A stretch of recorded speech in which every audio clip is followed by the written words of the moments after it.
ভাই মালয়েশিয়া যারা অবৈধ আছেন তাদের জন্য আমি একটা ভাষা শিখছি, বুঝছেন ভাই, আমার বড় ভাইদের জন্য।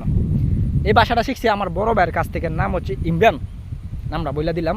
তো এই ভাষাটা হচ্ছে এমন, তুয়াং তলংলা, মানে স্যার দয়া করেন, সাইয়রাং মিসকিন, আমি গরিব মানুষ, দান কলোয়ার গাছ সাইয়া মিসকিন যুগা, আমার পরিবারও গরিব, আমার পরিবারও গরিব। তারপরে গিয়া তলং তুয়ান, দয়া করেন লেপাস কেন কেন ছায়া, লেপাস কেন ছায়া, আমাকে যেতে দিন বা আমাকে ছেড়ে দাও, এমনটাই বোঝায়। ছায়া বলে বেলেঞ্জার আওয়া, আমি আপনাকে খুশি হয়ে কিছু খাওয়াতে পারি, বা যে মুন্ডা বুঝায় শিখছি, বুঝছেন না, এটা করলেই ভালো।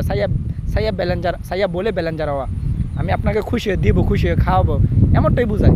তারপরে আরও নানান কথা, যদি ভিডিওর মনে করেন কি মোবাইলের মধ্যে দেখাই দিবেন, মানে একটা ভিডিও লাগবেন, বাড়িঘর বাইং গেছে আপনার পুলিশে যদি ধরে, এই বাড়িঘর দেখাবেন যায় এনি রুমা সুম্মা সুডা পাতা, তারপরে গিয়া এই বানজির, মানে বন্যারে কয় বানজির, বুঝেননি, এই বন্যা সব ডুবাই লাইছে, যে ফারেন বুঝাইবেন, বুঝছেন না ভাই, আশা করি ভাই বুঝছেন।